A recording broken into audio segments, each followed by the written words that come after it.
Ladies and gentlemen, the pigs are turning on each other. They are pointing the finger at each other and blaming one another.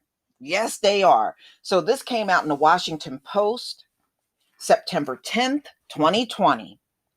Former officers charged in George Floyd's killing turn blame on one another.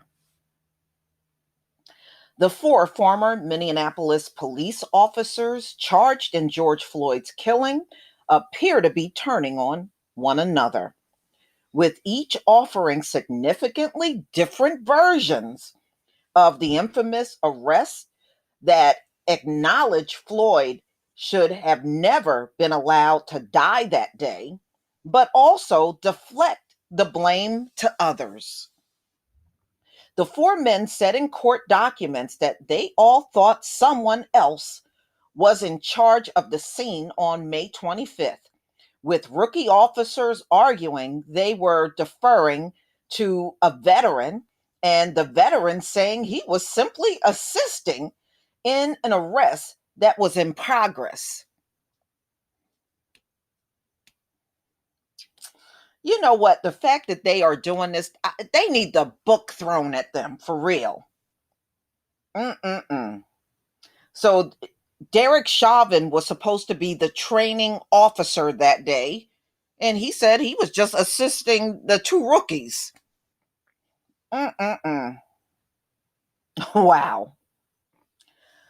All have said in court documents that the relationship between the veteran officer, Derek Chauvin, and the others is at the heart of the issue, as each officer perceived their role and who was in charge quite differently. Chauvin was the officer shown with his knee on Floyd's neck as he struggled to breathe in videos of the ill-fated arrest.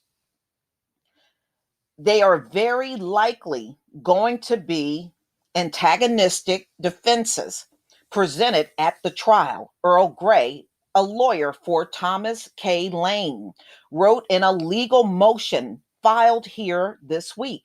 It is plausible that all officers have different versions of what happened, and officers place blame on one another. So, it don't matter. They probably, each account is probably a lie. That's all they do is lie.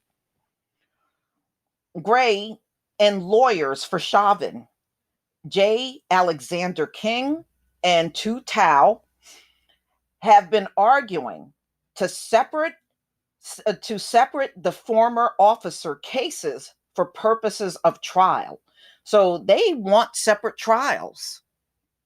They want separate trials, y'all. Whether that will be granted, that's really up to the judge. Citing competing stories from their clients about the events that led to the 46-year-old Black man's death. The officers are scheduled to appear in court Friday, which is today, as a judge takes up the question. Prosecutors have been asking for a joint trial. So apparently, the lawyers for each one of these officers want separate trials, and the prosecutor, they want one joint trial. Minneapolis authorities are locking down the area around the courthouse because of planned protests Friday. Windows on government buildings have been boarded up, and law enforcement officials are setting up a perimeter to keep protesters at a distance. Floyd died May 25th while handcuffed and restrained face down on a South Minneapolis street as police investigated a 911 call about a counterfeit $20 bill that has been passed at Cup Foods, a local convenience store. During a struggle with police, Floyd was placed on the ground while Chauvin pressed his knee into the man's neck for almost 8 minutes, as Floyd repeatedly complained of struggling to breathe until he lost consciousness and no longer had a pulse. Floyd's death sparked a nationwide movement for social and racial justice, with protesters emerging in cities from coast to coast, along with a renewed and widespread push for police reform. Some of the protests have pitted social justice activists against those backing law enforcement officers. While police often stand in solidarity during the use of force investigation, Floyd's case could be an unusual departure, with the officers who allegedly played a role in his killing argue that other officers should be held accountable instead. Eric Nelson, Chauvin's lawyer, said his client didn't know the full picture of what was happening when he arrived on the scene at 30th Street and Chicago Avenue. He saw King and Lane struggling to get Floyd into a squad car. Nelson, who argued that Floyd died of a drug overdose, no, we saw him die with Derek Chauvin's knee on him. It was no drug overdose. And not from Chauvin's knee restraint, blamed the rookie officers in a motion filed this week, suggesting that they had mishandled the scene and caused Floyd's death. He said the former officers delayed in requesting an ambulance when they suspected Floyd might be on drugs or having a medical issue, and that they did not do enough to try to calm Floyd down by sitting him on the sidewalk or render aid instead of struggle. They didn't do shit. And we saw the video. You know, when Floyd was no longer moving, they did nothing. And to me, why would you delay an ambulance when you saw the condition he was in after you were done with them? Why would you delay an ambulance? No, they delayed that ambulance because they wanted to make sure he was really dead. All right.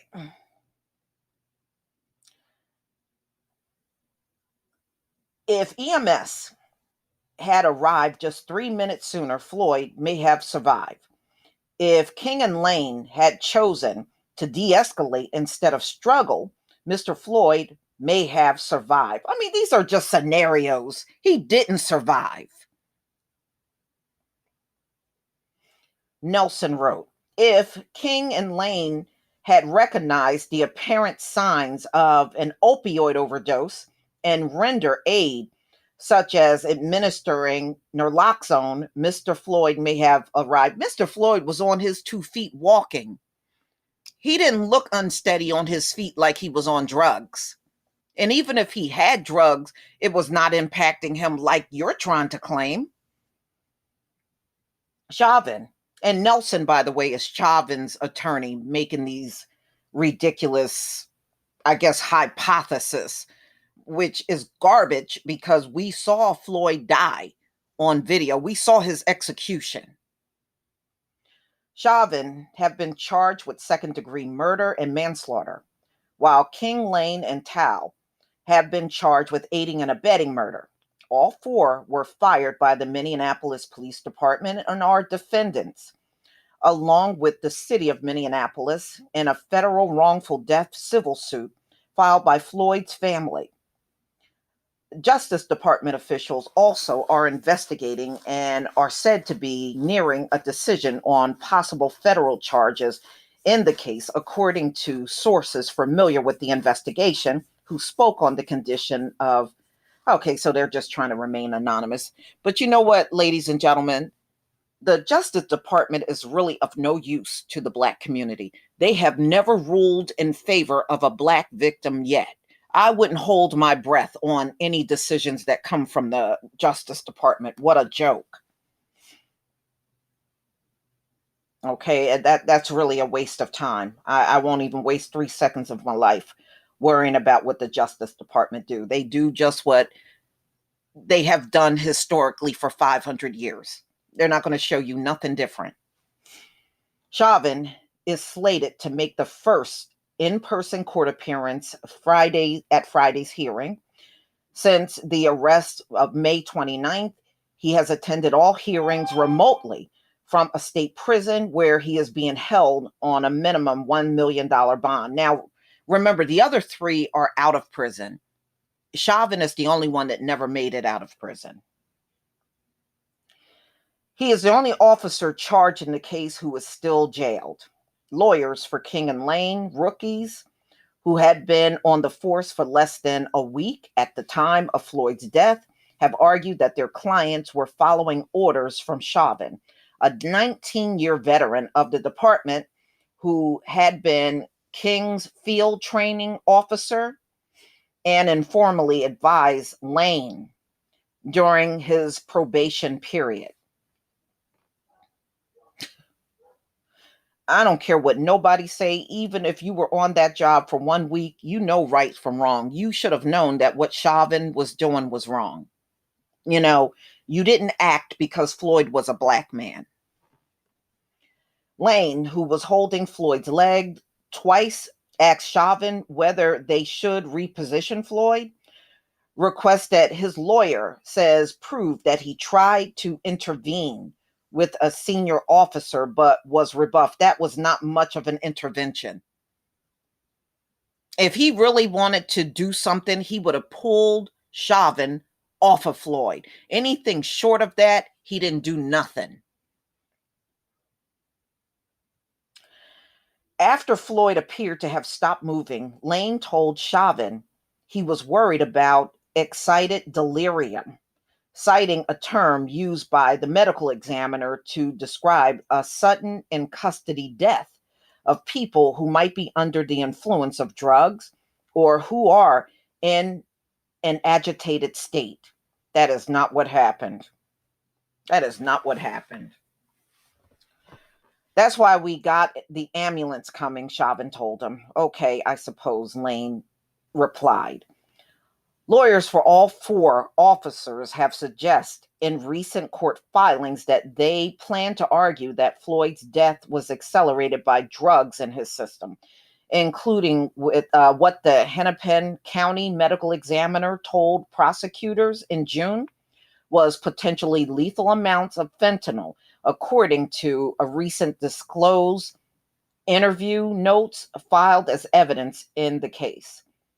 King's lawyer, Thomas Pluckett, wrote in a court filing this week that his client, who was restraining Floyd's back, was only on his third shift as a police officer that day and had spent approximately 420 of his 730 hours of field training being taught and evaluated by Chauvin, who was required to call sir. So he had to call him sir. Wow. What a mess. What a mess. But it'll be interesting when this trial starts to see how it unfolds, because in this country, they usually don't want to do a damn thing. For anyone that kills, even on camera for the whole world to see, they still don't want to do anything to these officers. And we know that. That is very evident. And as I stated before, the DOJ has a reputation of not siding with a black victim in many of these cases. They haven't, and under William Barr, it hasn't been done once. So y'all, please tell me what you think.